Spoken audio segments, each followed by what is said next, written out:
So, today I will speak about teaching vocabulary. As we strive to help students improve English fluency, words are one of the basic building blocks. A student needs to encounter a new word 10 to 16 times to effectively learn. It's important for students to use correct grammar and structures. Words are the main carriers of meaning. This means that the more words students are able to handle accurately, the better their chances of understanding English and making themselves understood. To effectively acquire new vocabulary, students must go through 4 essential stages. First, they notice a new word with our help of the teacher. Secondly, they recognize the word at first with the help of the teacher. Then later, on their own. And lastly, they are able to both recognize and produce the word. Stage 1.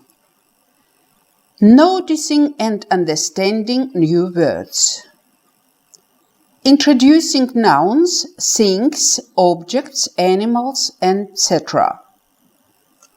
Visual elements work best with concrete nouns, but try to go beyond flashcards and illustrations. Try to use real objects whenever possible, or even sounds, smell, and tastes appear to all of your students' senses. Introducing adjectives. Opposites like big and small, long and short are usually illustrated with pictures, but here is another case where really will help you teach new adjectives. The use of real-life objects is wonderful for words like soft and rough, adjectives that may take precious minutes of class time to explain. For more advanced adjectives like stunning, gorgeous, spectacular, huge, immerse, bring in photos of famous sites from around the world, like the Louvre, for example. Use these new adjectives to describe these places in ways that clearly illustrate their meaning. Here you see a picture, the picture of Louvre in Paris.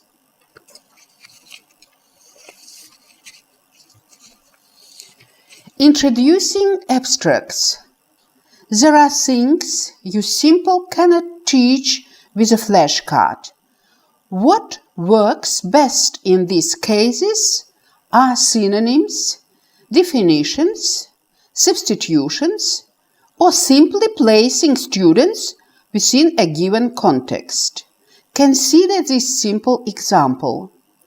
To teach the difference between early and late, remind students what time class begins.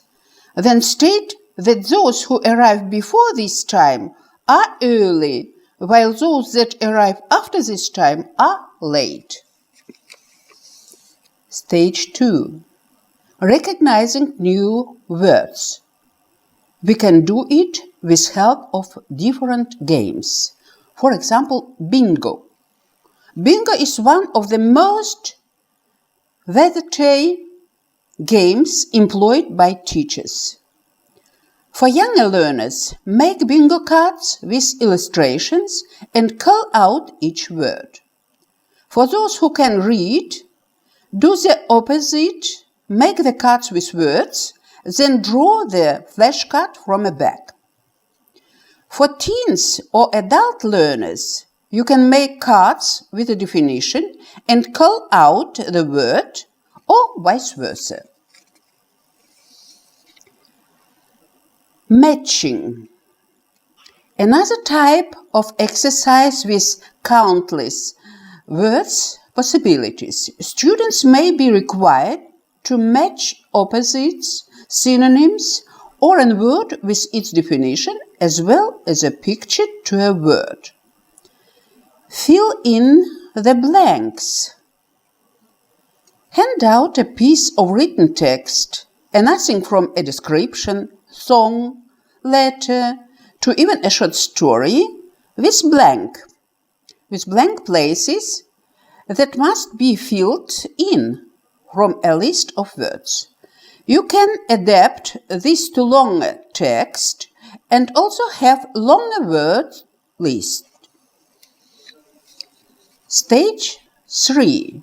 Producing vocabulary. Description. From a newspaper photo of a recent event to a personal account of a recent trip, there are countless things students can describe while putting new vocabulary to good use. This goes for both oral and written descriptions. You may give them some guidance, like indicating that they have to use at least 5 adjectives in their description or 5 words related to sports, weather, etc., to no guidance at all. For example, you can show or give students such picture and let them to describe a flat with using words. You can let your students to describe this young woman, and they have to use different adjectives and nouns. We can give our little students this picture and let them to describe this funny dog. They have to use different adjectives in their description.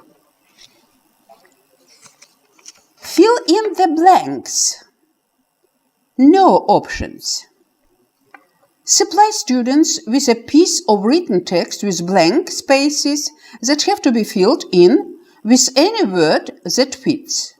You may give them indications for each space, like noun, adjectives, or adverb, if they are advanced students.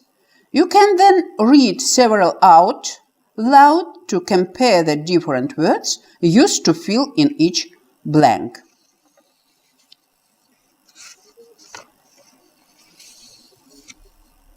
Mind maps or brainstorming. Tell students they need to think of words they can use to describe the weather. Write weather at the center of a blackboard or whiteboard and circle it. Write every word supplied by students as rays that shoot out this cycle. They should reply with previously taught words like chilly, scorching, or mild. You may even have sub-cycles shooting off to the side for winter, summer, etc. words. This works great for vocabulary review lessons. For example, you can do such picture.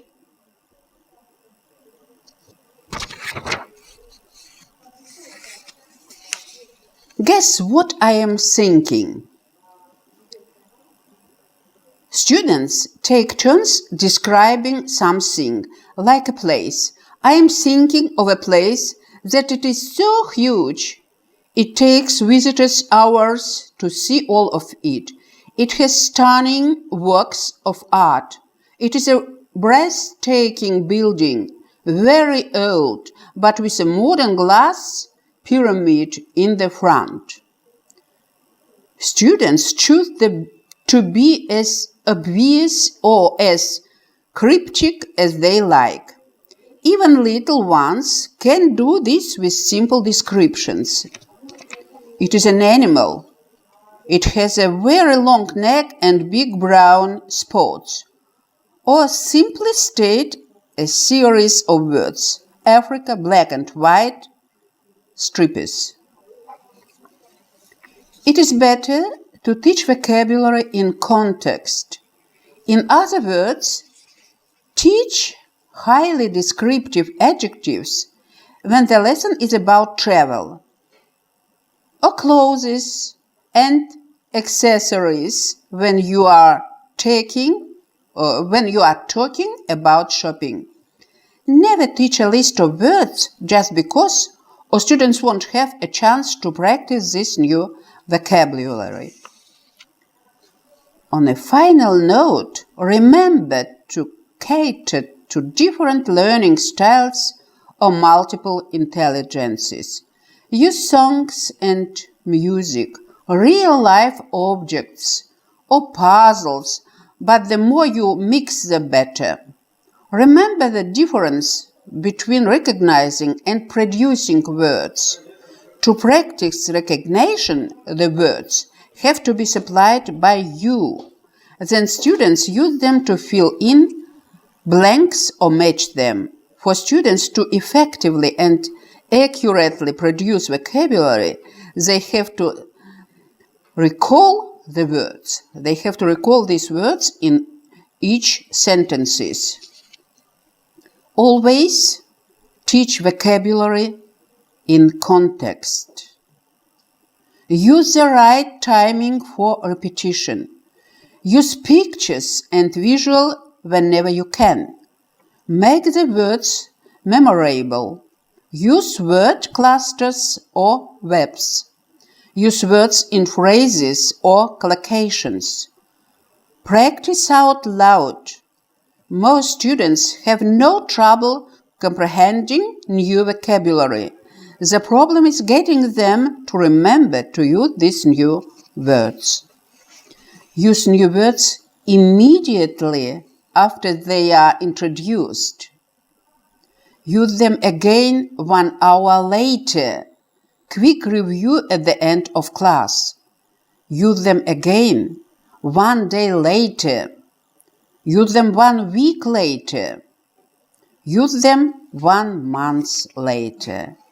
And then your students will use new words in their descriptions and sentences, in their own descriptions, in their speech. The goal of grammar instructions is to enable students to carry out their communication purposes. This goal has 3 implications. First, students need overt instruction that connects grammar points with larger communication context. Second, students do not need to master every aspect of each grammar point, only those that are relevant to the immediate communication task. And third, error correction is not always the instructor's first responsibility. We don't need correct every mistake of our students. Fourth, teach the grammar point in the target language or the student's first language or both. Don't use foreign language if you teach grammar. The goal is to facilitate understanding. Next, limit the time you devote to grammar explanation to 10 minutes, not more, especially for low-level students whose ability to sustain attention can be limited. Present grammar points in written and oral ways to address the needs of students with different learning styles. We know that some students can understand us when we speak. The other students can understand us when we write our text on the table. An important part of grammar instruction is providing examples. Teachers need to plan their examples carefully around 2 basic principles. First, be sure the examples are accurate and appropriate. They must present the language appropriately, be culturally appropriate for the setting in which they are used, and be to the point of the lesson. Use the examples as teaching tools. Focus examples on a particular theme or topic so that students have more contact with specific information and vocabulary. Relevance of grammar instruction. In the communicative competence model, the purpose of learning grammar is to learn the language of which the grammar is a part. Instructors, therefore, teach grammar forms and structures in relation to meaning and use for the specific communication task that students need to complete. Now we will complete how our teachers can teach grammar. We know two ways of teaching grammar: traditional model and the communicative competence model. Traditional model is grammar for grammar's sake. We teach grammar because we want to know grammar. Teach the regular ed form with its two pronunciation variants. For example, asked, lived, laughed, and invited, wanted, planted, ended. Teach the dubbing rule for verbs that end in d. For example, wed, wedded. Hand out a list of irregular verbs that students must memorize. For example, have, had. Be, was, were, been. Teach, taught. Do, pattern, practice, drill for ed. For example, cook, cooked, kiss, kissed, watch, watched. Do substitution drills for irregular verbs. Here is an example for developing of communicative competence model.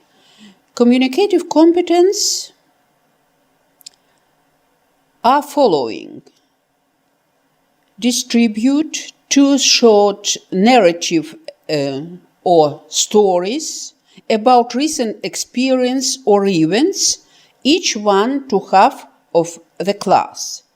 Teach the regular ed form using verbs that occur in the test as examples.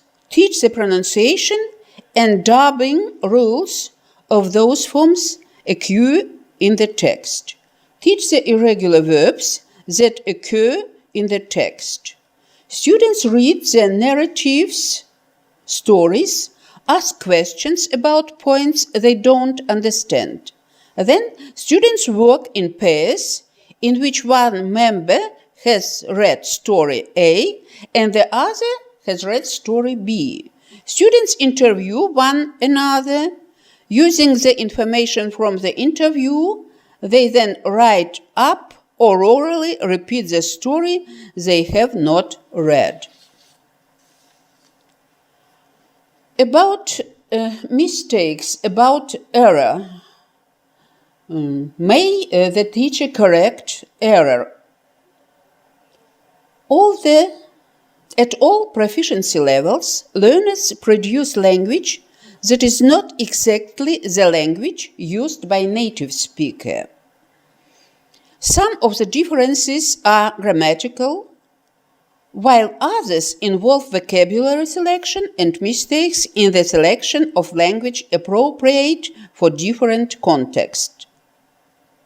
In responding to students' communication, teachers need to be careful not to focus on error correction to the detriment of communication and confidence building. Teachers need to let students know when they are making errors so that they can work on improving.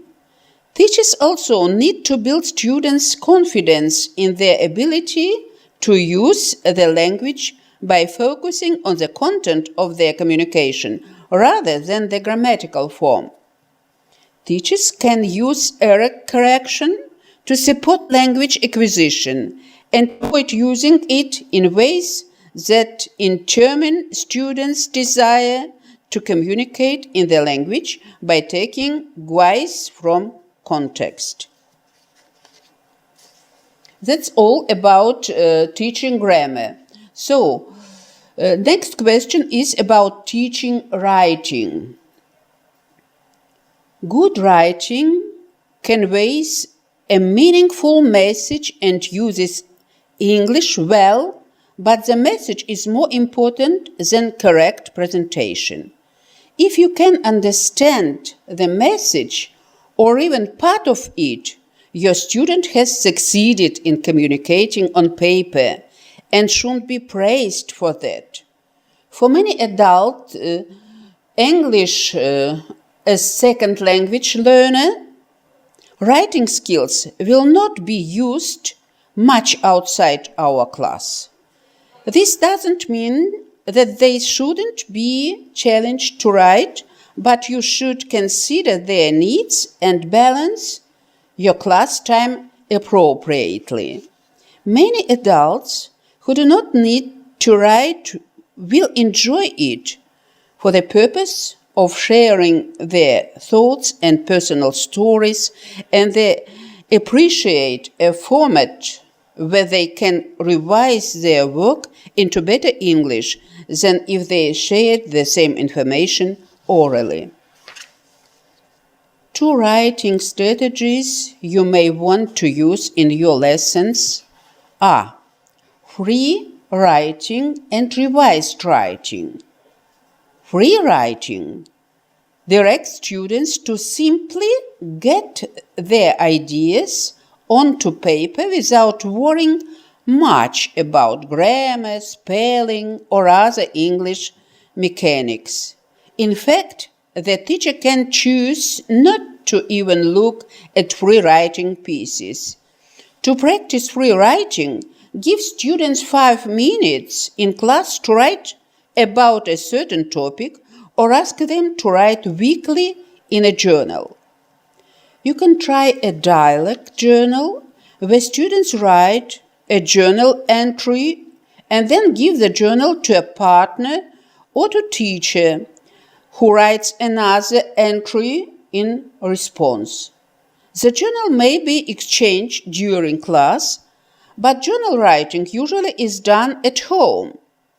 The main characteristic of free writing is that few, if any, errors are corrected by the teacher, which relieves students of the pressure to perform and allows them to express themselves more freely.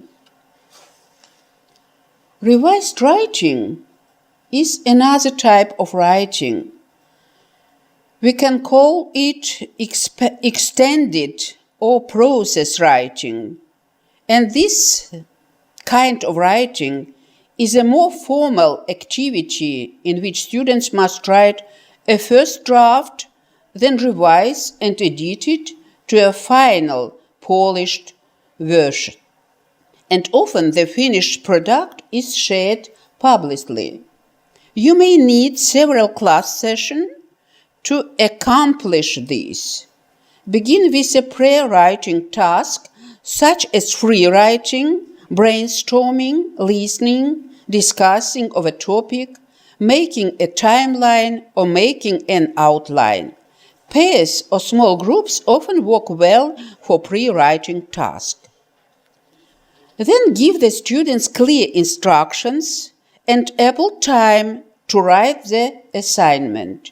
In a class, you can circulate from person to person asking, "Do you have any questions?"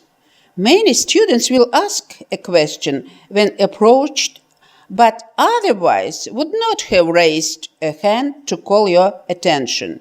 Make yourself available during the writing activity. Don't sit at the desk working on your next lesson plan.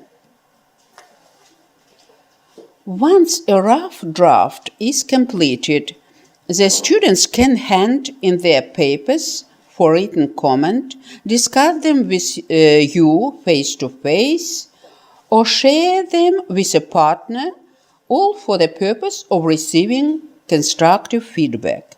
Make sure ideas and content are addressed first. Correcting the English should be secondary. Finally, ask students to rewrite the piece. They should use the feedback they received to revise and edit it into a piece they feel good about. Such finished pieces are often shared with the class or posted publicly. And depending on the assignment, you may even choose to publish everyone's writing into a class booklet. Always make positive comments and respond to the content, not just the language. Focus on helping the student clarify the meaning of the writing.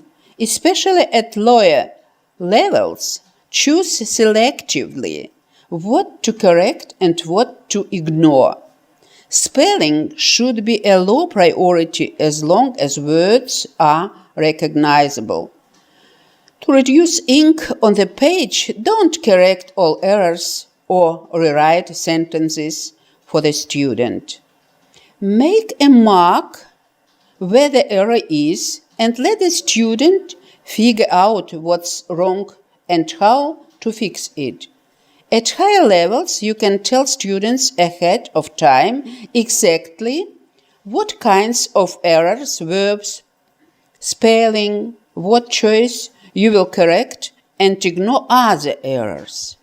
If possible, in addition to any written feedback you provide, try to respond orally to your students' writing, making comments on the introduction, overall clarify, organization, and any unnecessary information. Consider the following ideas for your writing lessons. We can give our students the following types of tasks. Copying text word per word. Writing what you dictate. Imitating a model. Filling in blanks in sentences or paragraphs. Taking a paragraph and transforming certain language, for example, changing all verbs and time references to past tense. Summarizing a story text, video or listening clip. Making list of items, ideas, reasons, etc. Choose words or sentences depending on level. Writing what your students want to learn in English and why. Writing letters. Give blank postcard or note cards. You can also use this to teach how to address an envelope. Organizing information, for example, making a grid of survey results or writing. Directions to a local using a map. Reacting to a text, objects, picture, etc. can be a word or whole written piece. That's all about writing.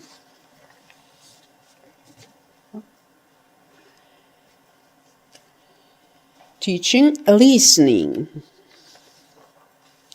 Listening is a very important skill for students which learn a foreign language. What is listening comprehension? And how to teach listening comprehension? We speak today about these two questions. Listening comprehension is more than just hearing what is said. Rather, it is a child's ability to understand the meaning of the words he hears and to relate to them in some way. When children hear a story, for instance, good listening comprehension enables them to understand it, remember it, discuss it, and even retell it in their own words. This is an important skill to develop even at an early age, because good listeners grow up to become good communicators. What is involved in listening comprehension? Speech perception, sound discrimination, recognize stress patterns, intonation, etc. What recognition? Recognize the sound pattern as a word, locate the word in the lexicon, retrieve lexical, grammatical, and semantical information about the word, etc. Sentence processing. Detect sentence constituents, building a structure frame, etc. Construct the literal meaning of the sentence. Select the relevant meaning among other meanings. Hold the information in short-term memory. Recognize cohesive devices in discourse. Infer the implied meaning and intention. Predict what is to be said. Decide how to respond. Now I would like to read a passage of the text. Listen to the text and try to understand the story. The man, the boy, and the donkey. One day, a father and his son set off for the market with their donkey. It was a long journey, so they started early in the morning, but the sun was already hot and high in the sky. After a few kilometers, the man was feeling tired, so he got on the back of the donkey and rode while his son walked. Half an hour later, they arrived at a tiny village. As they walked through it, they could hear the local people whispering and talking among themselves. They were saying, "What a terrible thing! That big strong man riding on his donkey while his poor young boy has to walk. He should be ashamed of himself." The man was embarrassed. He waited until they had left the village and got off the donkey for his son to get on. For the next half an hour, the boy rode happily on the back of the donkey while his father walked slowly behind. After a while, they came across a group of people walking the other way. As they passed, they heard the people whispering and talking among themselves. They were saying, "How disrespectful! That boy, full of yards and energy, riding on the donkey while his father walks behind. He should be ashamed of himself." Now the boy was embarrassed, so he called to his father to come and join him on the donkey. Half an hour later, they came across a group of young children walking to school with their teacher. "How cruel!" they heard one of the children say. "Two people riding on the back of one small donkey. How cruel indeed," said the teacher. So we can give our students, our pupil, such a kind of text for teaching listening. Conclusion. Using authentic materials and situations. Authentic materials and situations prepare students for the types of listening they will need to do when using the language outside the classroom. One-way communication. Materials. What kind of materials can we use for teaching listening? Of course, radio and television programs, public address announcements, airports, train, bus, station, stories, speeches and lectures, telephone customer service recordings. What can the teacher do? The teacher can help students identify the listening goal, to obtain specific information, to decide whether to continue listening, to understand most or all of the message. Help students outline predictable sequences in which information may be presented. Who, what, when, where. News stories. Who, flight number arriving, departing gate number, airport announcements. 4. Function, press, number, telephone recordings. Help students identify keywords, phrases to listen for. And we must remember, listening is not a passive process. It involves both bottom-up and top-down processes and requires the use of non-linguistic as well as linguistic knowledge. So, now we will speak about teaching speaking.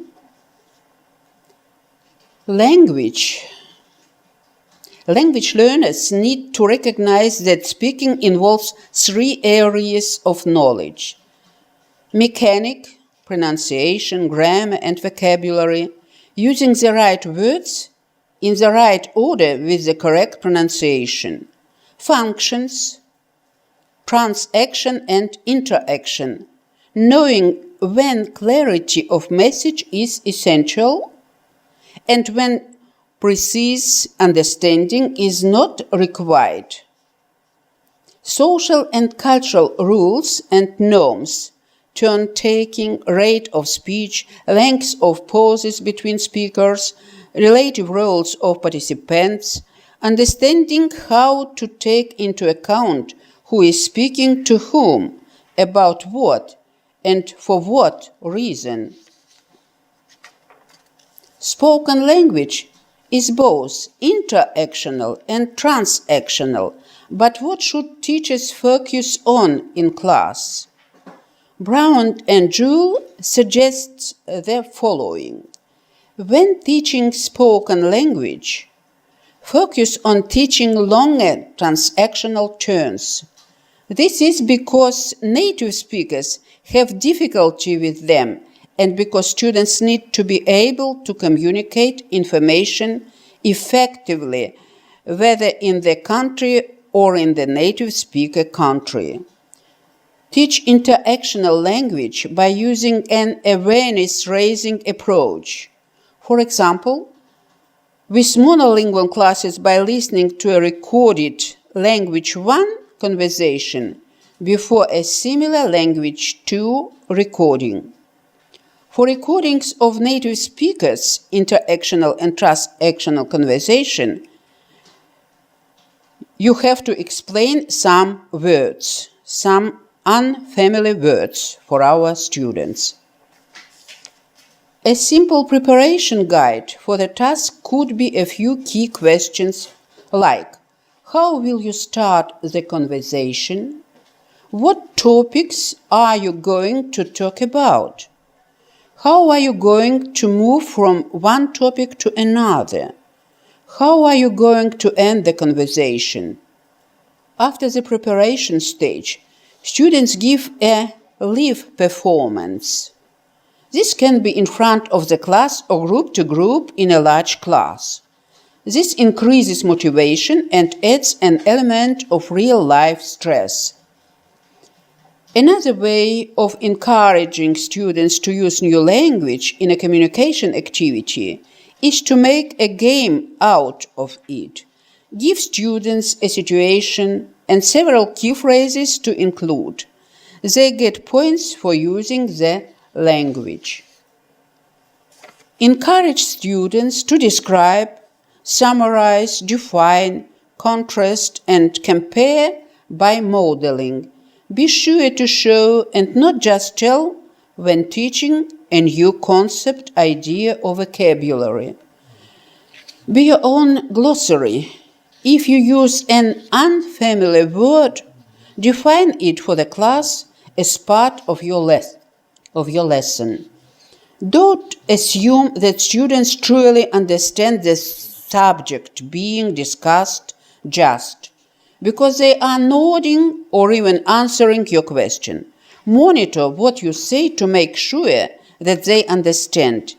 When in doubt, ask the class to restate the directions you have given or the ideas you have presented. Ask students to give multiple meanings of a particular word or tell whether it can be labeled a verb or a noun. This will help students sharpen their grammar skills and place ideas in the context of your discussion. Develop vocabulary over time in different learning contexts. Use the target words in large and small groups and one-on-one formats. Post vocabulary words in the room on chart paper.